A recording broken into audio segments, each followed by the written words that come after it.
चीखना चिल्लाना नहीं चाहिए। हो सकता है कि पाकिस्तान से ये बात आती हो कि भारत को जो है कन्वर्ट कर लेंगे गजवाए हिंद, पर गजवाए हिंद करने की जरूरत ही नहीं पड़ेगी। कुछ सालों के अंदर वैसे ही उनकी पॉपुलेशन बढ़ जाएगी। आज इंग्लैंड और लंदन की स्थितियां देखते हो, शरीयत का कानून लंदन में लग रहा है, ऑस्ट्रेलिया में स्थितियां खराब हो गई है, जर्मनी में खराब हो गई। ये बहुत अच्छी स्ट्रेटेजी है इस्लाम की कि वो अपने एक्सेस पॉपुलेशन को दूसरे देशों में डेमोक्रेसी की आड़ में भेज देता है, बाद में वहां पे शरीयत का कानून लगवा देता है, लेकिन अरब कंट्री के अंदर कोई भी रेफ्यूजी नहीं रखा जाता है। मैं एक रिपोर्ट देख रहा था बीबीसी की, शायद बीबीसी की रिपोर्ट थी, जहां पे सऊदिया का जो वर्टिकल शहर बन रहा है उसमें कई गांवों के लोगों को मरवा दिया उसने, ऐसा आरोप है उन पर। तो वहां तो मस्जिदें हटाने में भी वो सोचते नहीं है, और यहां पर हिंदू भीख मांग रहा है कि जरा मुझे कृष्ण का मंदिर दे देना, जरा मुझे ये मंदिर दे देना। हमारे साधु संतों ने जो समाज के लिए काम किया, समाज उनके साथ भी नहीं खड़ा है। क्या आपको पता है कि आयुर्वेद के नाम पर भारत देश के अंदर जो फार्मेसी काम कर रही है वो मुस्लिम द्वारा चलाई हुई भी कई फार्मेसी हैं, और उनके 500 प्रोडक्ट्स हैं। रामदेव को सपोर्ट नहीं करने का कारण यह भी है। हमदर्द का एक टॉनिक है सिंकारा, उसको प्रमोट करते हुए कम्युनिस्ट पार्टी के कुछ नेता कहते हैं कि यह शक्तिवर्धक है। उनको पूछो तुम्हें कैसे पता चला यह शक्तिवर्धक है, कोई लेबोरेटरी टेस्ट है? एलोपैथी के कंपैरिजन में जो रामदेव बाबा को कहा गया था कोरोना के कंपैरिजन में, वो चीजें सब पर लागू होनी चाहिए। क्या आपको पता है सोनू निगम जैसा कलाकार जो पिछले कई सालों से फिल्म इंडस्ट्री के अंदर बेहतरीन आवाज दे रहा है, उसने जब खुले से कहा कि इस अजान के कारण मुझे तकलीफ होती है, इंडस्ट्री में उसको काम मिलना कम हो गया, क्योंकि बॉलीवुड की इंडस्ट्री आज भी इस्लामिक फंडामेंटलिस्टों द्वारा डोमिनेट है। मैं आपको और बता दूं, जिन दिनों शाहरुख खान, सलमान खान, आमिर खान स्ट्रगल कर रहे थे, गोविंदा सुपरस्टार था, और गोविंदा को नीचे करने के लिए उसकी जोड़ी में चलने वाली करिश्मा कपूर को आमिर खान के साथ एक फिल्म दे दी जाती है परदेसी। गोविंदा की जोड़ी को तोड़ा जाता है और उसके बाद उदय होता है सलमान खान, आमिर खान और शाहरुख खान का समय, क्योंकि इंडस्ट्री डोमिनेटेड है इस्लामिक लॉबी द्वारा। ऐसे कई मैं आपको उदाहरण दे सकता हूं, लेकिन मुख्य बात क्या है? क्या हमारे हिंदुस्तान में सारे मुसलमान खराब हैं? यह कहने का अर्थ नहीं है। हमारे हिंदुस्तान के अंदर आजम जी, प्रेम जी जैसे भी इंडस्ट्रियलिस्ट हैं विप्रो के, उन पर आरोप भले लगे कि वो मुसलमानों के हितों की ज्यादा सोचते हैं, हिंदुओं की नहीं, पर मैं इस पे नहीं जाऊंगा। परंतु यहां मुसलमान न सिर्फ बढ़ रहे हैं, सुख संपन्नता के साथ बढ़ रहे हैं, ऐसा उस रिपोर्ट में कहा गया है। तो दुखी कौन हो रहा है? दुखी हो रहा है हिंदू। हिंदू क्यों दुखी हो रहा है?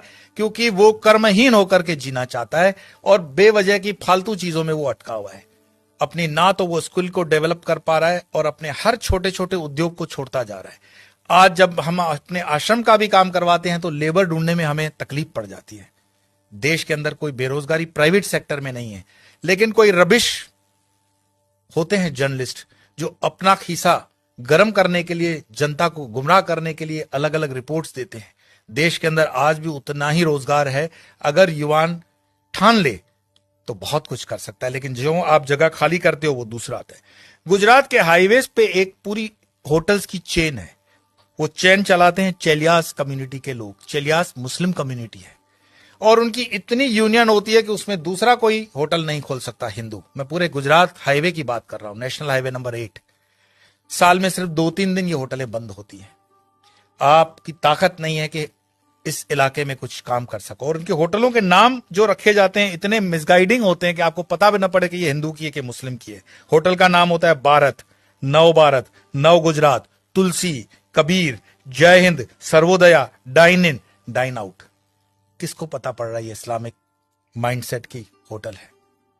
लेकिन सारे ट्रक ड्राइवर जानते हैं ये अपने वाले की है।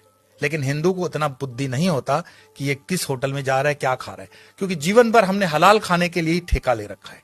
हिंदू को इतना स्वाभिमान नहीं है कि वो कह दे कि जो मैं खान पान खाता हूं तो मेरे प्रोडक्ट पर तुम लोग सात्विक, राजसिक या तामसिक का लेबल लगाओ। भाई सात्विक है तो उसको ऑरेंज कर दो, राजसिक है तो उसको लाल कर दो, तामसिक है तो उसको काला कर दो, वेजिटेरियन का ग्रीन तो है ही। हर चीज पे हलाल लगा हुआ है और हलाल का तुम्हें मलाल भी नहीं है। तो कितने में तुम प्याज लहसुन को मत खाओ, लेकिन ये हलाल खाते हुए तुम्हारे बच्चे जो हैं क्या बन रहे हैं? ये जिहाद करने की जरूरत पड़ेगी नहीं उनको।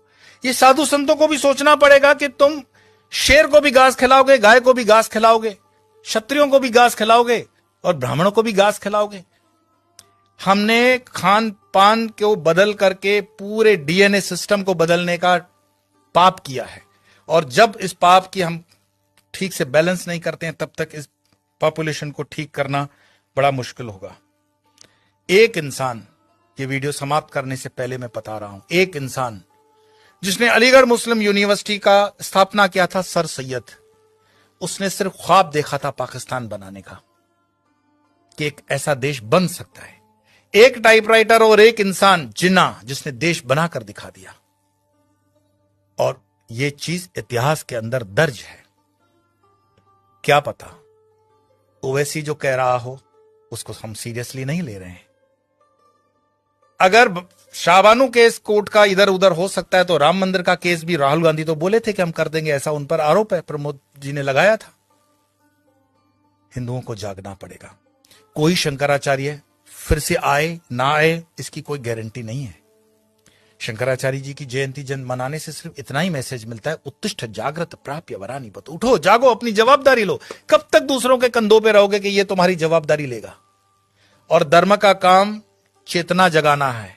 बाकी ये मेरा वीडियो मरे हुए लोगों के लिए तो है नहीं, चैतन्य लोगों के लिए। और चैतन्य जो सुन रहे हैं उनको लगता है कि आगे 2-4 चैतन्य है तो फॉरवर्ड कर देना, और मरे हुए लोगों को वीडियो देखने के लिए मैं कोई आग्रह करता ही नहीं हूं।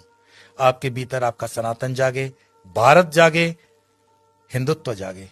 इसी प्रार्थना के साथ इतना ही, कल फिर मिलेंगे।